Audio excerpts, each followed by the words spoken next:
Makkot Kaf Amud Bet, gender differences, appearance and behavior, lo ילבש. Got a lot to cover here. Let's see if we can manage to get through it all because it's quite stunning.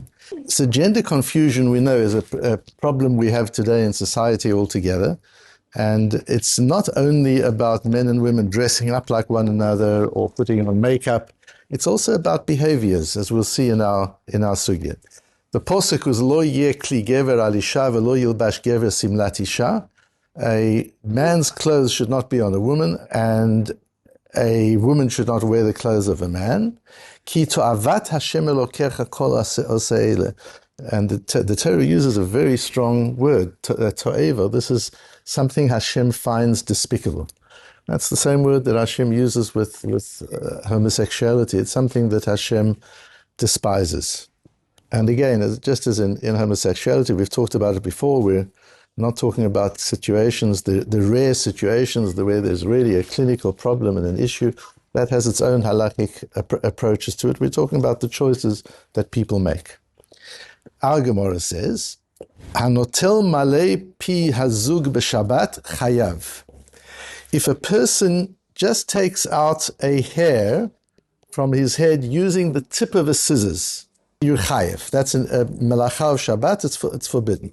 The kama malei pi hazug, how much hair can you take out with the tip of a scissors? Shtayim, you can take 2 hairs out. Rabbi Eliezer Rabbi Eliezer says if you use the scissors to pull out 1 hair on Shabbos, that's an isur of goizes. Umodim chachamim leRabbi Eliezer b'melaket levanot mitoch shchorot afilu achat shehu chayav. However, the chachamim agree with Rabbi Eliezer that if it's particularly picking out a particular hair, there's a white hair, there's a grey hair that he's pulling out, and he takes that hair out on Shabbos, then even though it's 1 hair, he's chayav. And then the Gemara adds, v'davar zeh afilu b'chol osur. And to pull a white hair out, a grey hair out, that can't be done even on a weekday. So we have 2 halachot here. The isur gozes on Shabbos. You're not allowed to cut hair or pull hair out, pluck hair on Shabbos. Normally there would need to be a certain shiur, a certain amount. But as Rashi explains, if you're pulling out a white hair specifically, then even if it's just 1 hair, it's intentional. You want that hair out. It's not, and even 1 hair is a problem. And the second isur is even in weekdays for a man to take white hair out, or as we'll see, to dye his hair, is an isur d'oraisa. One has to go into, if anybody has a practical need to dye their hair, then they should go into halachic advice. Questions, does it apply even in times when everybody does it? But it seems pretty strict, as we'll see. Tosfos points out on the Shabbos piece, in the name of the Rashbam, this is only according to Rabbi Yehuda, who says, that if you don't need the outcome of the activity that you've done on Shabbat, you're still chayav. So the case would be, you dig a hole on Shabbos, but you don't need a hole. You want the sand. If you could have got the sand without digging the hole, you would have done it. That's a melacha she'ena tzricha legufa, and according to many that's potur, but according to Rabbi Yehuda, you're chayev even though it's a melacha she'ena tzricha legufa. Here too, says the Rashbam, I don't need the hair. Normally when you shear, when you cut hair, when you cut fur, when you cut an animal's hair, it's because you need it. Here you don't need the hair. You don't want the white hair there. So that's a melacha she'ena tzricha legufa, and therefore it's only according to Rabbi Yehuda that it would become osur. Let's put the Tosfos aside, we'll come back to it at the end. Rashi says, af b'chol asur, you're not allowed, even on a weekday, leaving Shabbos aside, even on a weekday, a man can't remove a white hair. Why? Shemitna'eh atzmo b'noi isha, because he is beautifying himself with the beauty of a woman. That's an effeminate thing. This Rashi was the origin of the Matmonim for today. This is the Rashi that got me thinking, because the language is, the grammar is wrong. Shemitna'eh is a reflexive form. Mitna'eh already refers to yourself. If Rashi would have said, Shemitna'eh b'noi isha, he beautifies himself with the beauty of a woman, that would have been perfect. What's he adding the word atzmo? What does that add? It's just a repetition. Shemitna'eh, he's beautifying himself, atzmo, himself, with the beauty of a woman. What's Rashi on about? There's something in that's small that we have to unpack, we have to discover. So let's go into it. The Rambam paskins that this is an isur d'oraisa. This is an Isur of the Torah. Although the Gemara only says Asur, it doesn't say Chayav, that you're guilty of an offense for which you can be punished with Malchus or even with Miso, a capital offense. The Gemara says Asur, it's forbidden. Nevertheless, since it quotes the posuk of Lo Yilbash Gever Simlat Isha, that's an Isur D'Oraisa. And even if it's one hair, paskins the Rambam. Amalaket sarot levanot mitoch ashchorot mirosho mizkano mishielaket sara achat lokeh. You get malchus even for one hair that you pull out. Because he's wearing women's clothing. That's what a woman wears, is that process. Ask the Ravid, I don't know why for one hair you would be chayiv.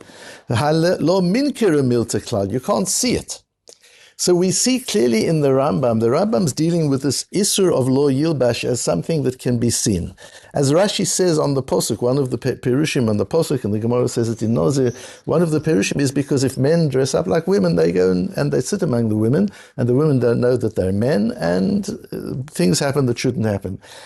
All my life, when I learned that Posuk and the Rashi and the Gemara and Nozir, I never understood it. Really? Men are going to dress up like women, are going to sit among women, and the women will be fooled. They'll think it just didn't make sense. But look at what's happening today. Women playing in men's sports because they dress up like men, or men playing in women's sports because they dress. It's exactly what the Torah was worried about. It's happening all over. And we've seen it. We've just seen it in our lives, where it leads to and what happens. So the Rambam is learning that it's about visibility, to look like a woman. For a man to dress up in a way that looks like a woman is the problem for all the reasons that we've said. Although the Rambam doesn't say, as Rashi does, and he'll go and sit with the women and mix with the women. The Rambam doesn't say that. But clearly it's about visibility, because the Ravid also asks from the Rambam, one hair isn't visible. If you, Rambam, are learning the whole Isur here as not appearing like a woman, then one hair taken out is not going to make a difference. Says the Kesef Mishnah, L'dat Rabbeinu yesh namade b'chadinami min kiramilta. Says the Kesef Mishnah, the Rambam holds even one can be noticed. You certainly can notice one white hair, that's why you pull it out. And if you can notice one white hair when it's removed, you notice it's visible that it's not there. So the Kesef Mishnah learns that the Machlokes Rambam and Ravid, as to whether this is a Doraisa or not, apart from the wording of the Gemara, which is one piece of it, which the Kesef Mishnah deals with, apart from that, conceptually, the issue is there a visible impact from plucking one white hair, one grey hair? That is the Machlokes. But I'm going to suggest that there's a third view. It's not just the Rambam and the Ravid's view. Let's have a look at the third view. Based on the Gemara in Nozir, the Gemara in Nozir quotes the Posuk, Lo yekli gever al isha, my Talmud lomar, and then the Gemara comes and says, men and women cross-dressed. So what's the to'eva? Why is that so disgusting? Answers the Gemara, ילבש איש שמלת אישה וישב בין הנשים, ואישה שמלת איש ותשב בין האנשים. The disgusting part is the social behavior that leads to. It starts off with dressing in these kind of ways that are indeterminate, where you can't tell if it's a man or a woman, but then it becomes much more than that, and the conversion of the sexes and the confusion of the sexes becomes so pronounced that men and women mix together and you don't even know who's a man and who's a woman anymore. That's the to'eva. Rabbi Eliezer ben Yaakov omer, minayin shelo tetzei isha b'chli zayin lemilchama. How do we know that a woman should not go out in army uniform to war? Talmud lomar lo yekli gever al isha v'lo yibash gever simlat isha. Says Rabbi Eliezer ben Yaakov, that's not about how she looks. That's not about the clothing. That's about the activity. Shelo yetaken ish b'tikunei isha. A man should not do things that are effeminate. Look what the Rosh says on that Gemara. You'll see why I translate Rabbi Eliezer ben Yaakov that way. The Rosh says, Perush, shelo yichol, he shouldn't put on makeup. V'lo yafarches, and he shouldn't dress up in those kinds of clothes. V'lo ya'avor beit hashechu v'beit ha'erva, and he should not remove pubic hair. That's got nothing to do with visibility. Nobody's going to see that. That's not going to cause him to mix among women and they'll think he's a man. So clearly Rabbi Eliezer ben Yaakov has a whole different concept of this Isur of Lo Yilbash. Lo Yilbash is not about how you appear, it's about how you behave. For a man to behave like a woman, that's what lo yetaken gever betikunei itata. Shelo yakchov lo yafarches. And again, it's not that he shouldn't go out with makeup on, that he shouldn't go out dressed up like a woman. It's the activity, it's doing it is the problem. And even something which will not be seen by the public at all, by other people at all, such as the issue of pubic hair, that also is also according to Rabbi Elazar ben Yaakov. And that's why Rashi brings two shittas in Chumash. The first one he brings, that you shouldn't go, women and men shouldn't cross-dress, shetahei domeh leish, kedei shetelech bein ha'anashim she'en zu ela l'shem niyuf. It brings to sexual impropriety by people dressing like the other sexes. And then he says, davar acher, shelo yashir seyar ha'irva v'seyar ha'shechi. A davar acher, another approach to the Isur. The approach of Rabbi Elazar ben Yaakov is it's not about appearance, it's about behavior. What the problem with removing pubic hair is not having the pubic hair. The problem is the activity. It's something that women do, men don't do. It's an action that is also. That's how I understand Rabbi Elazar ben Yaakov according to the Rosh. And if you look at Onkelos on the Pasuk, Onkelos translates it, this is the pashtus of the Pasuk. Lo yeh tikun zayin digvar al ita. The military equipment should not be carried by a woman. All the big issues to discuss about Israel today, but that's not for the shir. V'lo yitkan gvar b'tikunei ita.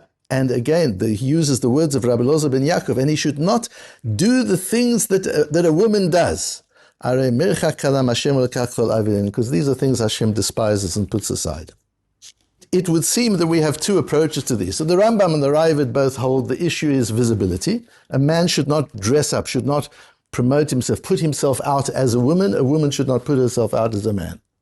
In the way we understand the Rosh's understanding of Rabbi Elazar ben Yaakov, there seems to be a different approach, which is an activity that isn't allowed. Not just an appearance that isn't allowed, but an activity that isn't allowed. That being the case, let's go back to Tosfos's issue about the Shabbos side of it. So if removing a white hair is an activity, so now we could say, the Rambam, as the case of Mishnah says, the Rambam has this approach, but the Rosh could hold that even one white hair is an Isur d'oraisa. Why? Not because you can see it, but because it's not about seeing, it's about doing. And standing in front of the mirror and looking and finding the single white hair and pulling it out, that's an effeminate activity, that's not a masculine activity. There's a big difference between what men do and what women do. You can have men and women both working out at the gym, but they've got different intentions. The woman wants to look attractive. She wants her body to look good. She wants to be fit. Of course, she wants to be healthy and everything as well. But there's a lot about it is her appearance, is how she looks. A man wants to look strong.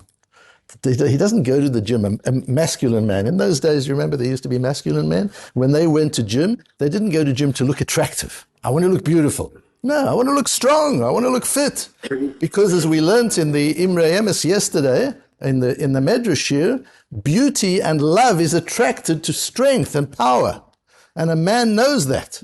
A man wants to be strong and powerful so that the beauty will be attracted.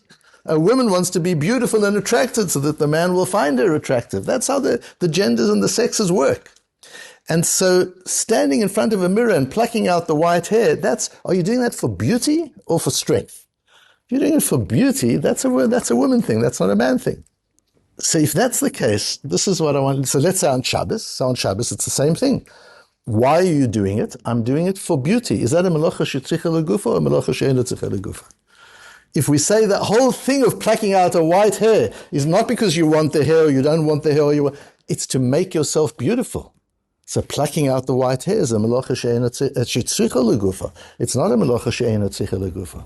And the Aruch LaNer comes very close to saying that. The Aruch LaNer asks, he says, I understand the Rambam holds melacha she'eino tzicha legufa is chayiv, and that's why he paskins even one white hair is a problem on Shabbos. We're going back to the Shabbos side of it. He says, but what about the Rif and the Raavad, who both hold that a melacha she'eino tzicha legufa is potter? That if you don't actually need the melacha, then you're not chayiv. There's not a punishment for doing it on Shabbos. Asks the Aruch LaNer, but the Raavad and the Rif both paskin that even one hair pulled out on Shabbos is an Isur d'oraisa. Wait, how does that work? And he answers differently, that Goizes is not just about needing the hair, but the way we're taking it one step further than the Aruch LaNer, And the Rosh Hashanah is talking about the Rif and the Ravid, and this might not apply to the Rif and the Ravid, but it will certainly apply to the Rosh, and we'll see others who hold that it's the activity which is the problem. The activity of plucking a hair is an activity that in itself gives satisfaction. It's not about I need the hair or I need the not there. It's the standing in front of the mirror and preening yourself that is part of the activity that is also. And that's a melacha shetzricha legufa. So for example, we have the halacha in the Gemara in Shabbos Daf Kufay that the Rambam paskins la halacha in Shabbos Perek Yud halacha Yud, where the Rambam says hakorea bechamato or al meit shu chayav likro alav chayav mipnei shemiyashevet da'ato. If you tear your clothes out of anger or anguish, you're chayev, even though you're not tearing your clothes out. Melacha shetzricha legufa. The Rambam paskins it's got to be melacha shetzricha legufa. Must be a melacha where you need the act of the halacha. But if you're doing this just because you're angry, why is that a melacha? Because b'davar zeh v'yanuach yitzro v'hoil v'chamato shochechet b'davar zeh harehu k'metaken v'chayev. This is a case of tikkun. You're actually doing something constructive. So in the same way where you're removing a white hair, you're doing something constructive for yourself. If that's how you see beauty and that's what's important for you, then the melacha is removing the white hair, the act of removing the white hair. That's something which then would be also on Shabbos. Even if normally you say it's got to be a melacha shetzricha legufa, this is a melacha shetzricha legufa. It's different from other cases of melacha shetzricha legufa. If we write, and we say there's a view in the Rishonim that this is about activity, it's about behavior, not about appearance. Appearance is clearly about appearance as well. We see Rashi brings both Perushim. And the Rambam, we see clearly that it's about appearance as well. But if it's not only about appearance, it's also about behavior. So that's Rashi's meaning. When Rashi, going back to the difficult Rashi, shemitna'eh atzmo, the activity is mitna'eh, making yourself beautiful, that's the activity. Atzmo, that's what he's doing to himself. It's not that he's making himself beautiful. He is engaged in the activity of mitna'eh. He is engaged in the activity of beautifying yourself. That's what Rashi is telling us. Otherwise, he would just say, Shemitna'eh b'no yisha. No, it's not just mitna'eh b'no yisha. It's mitna'eh atzmo. He is busying himself with the activity of being mitna'eh. That's what the Isur is. So Rashi would be part of that school of thought that holds this as behavioral, not just appearance. And then the Shulchan Aruch paskins, Osu leish leistakel b'mar'eh. A man's not allowed to look in a mirror.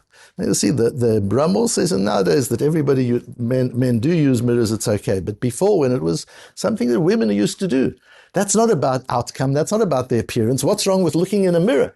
You look in a mirror, that's an activity. Why is that lo yilbash? According to the Rambam, who says lo yilbash is about appearance, why should looking in a mirror be included in lo yilbash? And it's based on a Tosfos in Nozir, Daf Chaf Beis. Why should that be an Isur?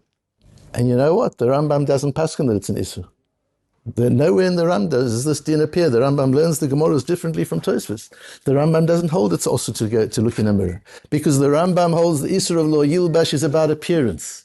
The Ravid holds the Isur of Lo Yilbash is about appearance. I want to suggest the Rosh and Rashi and the Shulchan Aruch goes that way. Is the Isur of Lo Yilbash is not only about appearance, it's also about behavior. It's also the way to behave in an effeminate manner begins the slippery slope of gender confusion. If parents, when they see their little boys playing with dolls, would just say, take the doll away, give the child a gun. That would be much, much better for society. The guns don't have to be bad things. Guns can be used to defend oneself. If you don't like guns, give the child a car, give the child a tool set, give the child something. Take the dolls away. You see a boy dressing up like a girl, you see a girl, but just discourage it from an early age, because it's the behaviors that the Torah is worried about, not only the appearances.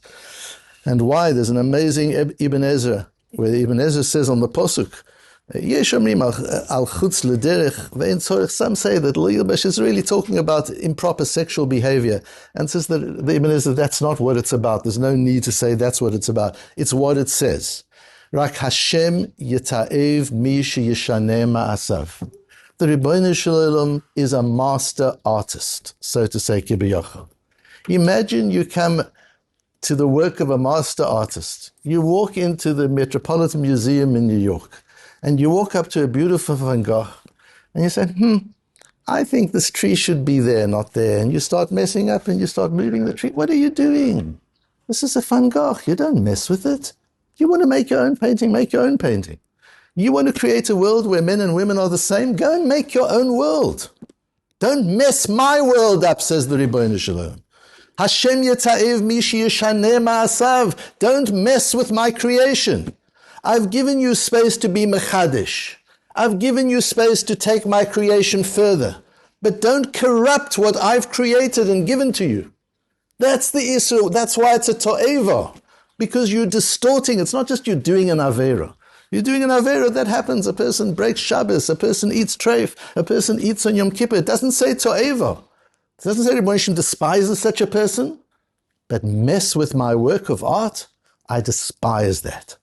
There's no basis to do that. And we've got to understand how important it is to preserve the rules of nature, to preserve the way nature operates, and to make sure that as we're raising our children, as we're teaching, that the messages we're giving out in whether we're making movies or we're writing articles or what, the messages that we're giving out are all for the preservation. Everybody's worried about preserving the planet. How do you preserve the planet if homosexuality becomes the norm? How long does the planet last if everybody becomes homosexual? 1 generation and it's over. It's gone. The same people who fight for preserving the environment want to be tolerant of the things that the Ribbono Shel Olam says is to'eva. We can't have that in the world. You're corrupting what I've created. You're corrupting my work of art.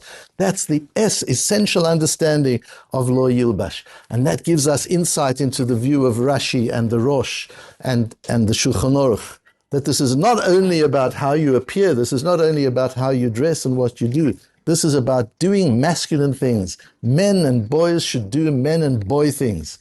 And girls should do things that women do, that they're good at. Because that enhances the femininity of a girl and a woman, and it enhances the masculinity of a man. And when a man is masculine and a girl is feminine, there's attraction, there's energy, there's love, there's procreation. The world can grow and the world can develop. When everything becomes a flat line of similarity and sameness, we lose the energy completely, and the world becomes distorted in a way that the Ribbono Shel Olam despises.